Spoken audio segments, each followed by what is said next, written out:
सच्चे दाता रहबर परमपिता परमात्मा, उसके प्यार में, उसकी मोहब्बत में, उसके नाम में जो शक्ति है वो कल्पना से परे है। जीव जो सोच भी नहीं सकता वह नज़ारे मालिक दिखा देते हैं जो उसके नाम का सुमरन किया करते हैं। नाम का सुमरन अनमोल है, बेशकीमती है और हैरानी है ऐसे अनमोल बेशकीमती नज़ारे को लेने के लिए एक पैसा भी खर्च नहीं करना पड़ता। हीरे जवाहरात सोना चांदी जो भी गहने आप पहनते हैं उसके लिए रुपया पैसा खर्च करना ही पड़ता है, लेकिन अनमोल नाम बेपरवाह जी ने फरमाया है, अनमोल नाम बिन मोल मिले संतों के बाजार में। संतों का बाजार सत्संग होता है। संत कहीं भी जाते हैं, दुनिया क्या सोचती है, क्या उनके दिलो दिमाग में सवाल चलते हैं, कैसे कैसे वो मामलात बना देते हैं, ये उनका मन है और वो मनमते हैं। संतों को इससे कोई लेना देना नहीं होता। पर संत यहाँ भी जाते हैं, सत्संग ही उनका बाजार होता है और रूहों का वो वाणिज्य व्यापार करते हैं। हमेशा ऐसा ही होता है। निजामुद्दीन औलिया, उनके साथ उनके मुरीद थे, कहीं पे जा रहे थे, कहने लगे भाई आज तो वैश्या के कोठे पे चलेंगे। अब आम आदमी जाते हैं वो तो यही सोचेंगे कि ये भी तो आदमी है, तो वो वैश्या के कोठे पे चढ़ गए।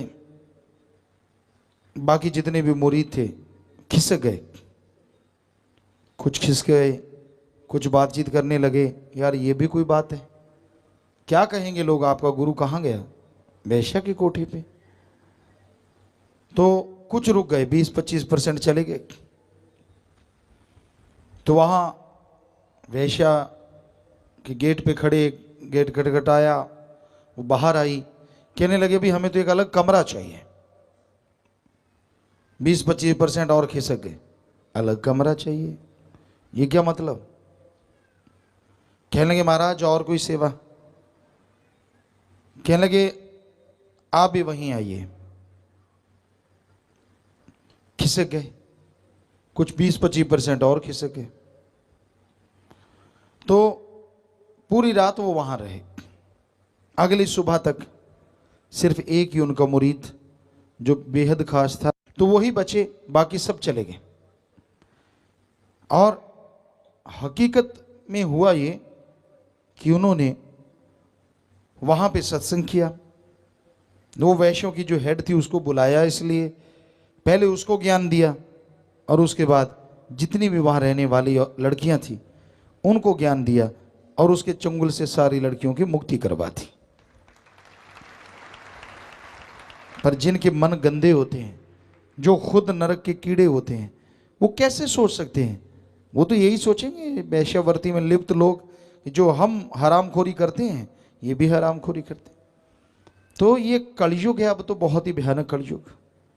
इंसान की जैसी गंदी सोच होती है वैसा दूसरे को वो देखता है। बड़े चालबाज हैं इस संसार में, बड़े ही चालबाज, दिखने में कुछ और, करने में कुछ और। दाता पुल दाता नाल प्यार पा लिया, बेपरवाह जी ने एक भजन लिखा है। और आज कलयुग के इस टाइम में, क्योंकि जब भी उन्होंने लिखा तब भी वो 100% खरा उतर रहा था हर चीज पे, और आज भी उतर रहा है। दाता को भूल गया, जिसने दातें दी उस मालिक को भूल गया, और दाता पैसा जमीन जायदाद ये वो उससे प्यार डाल दिया, भूल गया, सब कुछ भूल गया। तन मन धन से परमार्थ करना, और जिस थाली में खाए उसी में छेद करने शुरू कर दिए। ऐसा घोर कलयुग आ गया है। दिखने में कुछ और नजर आते हैं पर इतने मतलब परस्त हैं लोग, इतने नमक हराम है लोग, सभी नहीं, पर कुछ सफेदपोश ऐसे लोग नजर आते हैं हर क्षेत्र में, हर जगह पे।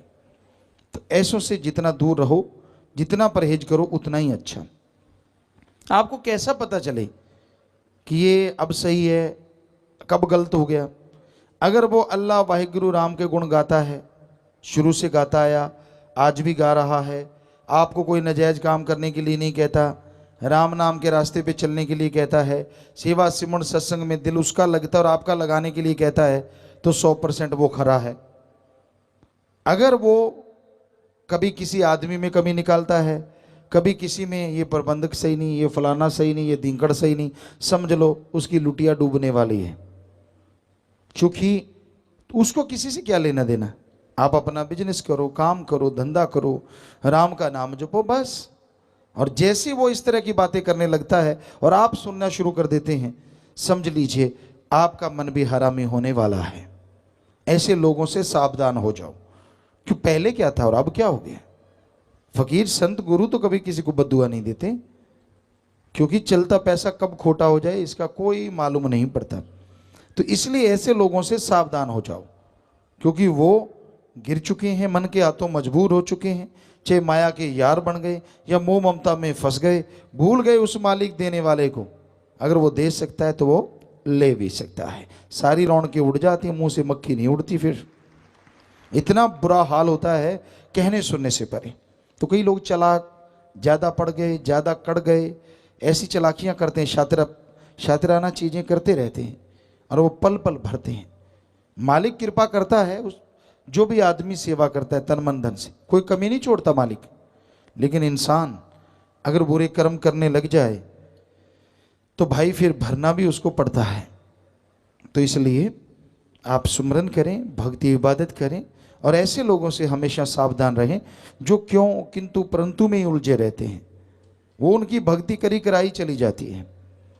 मालिक हालांकि जो भी तन मन धन से सेवा की उसका कुछ छुपा के नहीं रखता, दे देता है।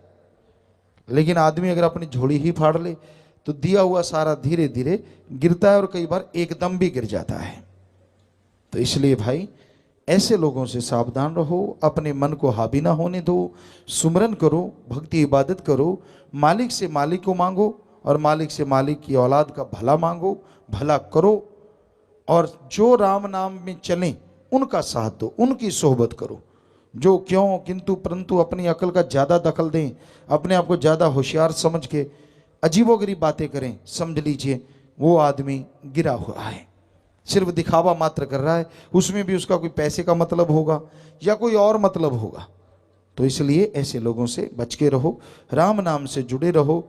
सदगुरु मौला के वचन, साईं मस्ताना जी महाराज परम पिता दाता रहबर के वचन अब भी करवाते उन्हीं के वचन कि सच्चे सौदे के मुरीद को ना अंदर कमी रही ना बाहर, दोनों जहां की खुशियों से माला माल होते रहोगे। और अब तो कई गुना बढ़ चढ़ के खुशियां बरसेंगे ही बरसेंगे।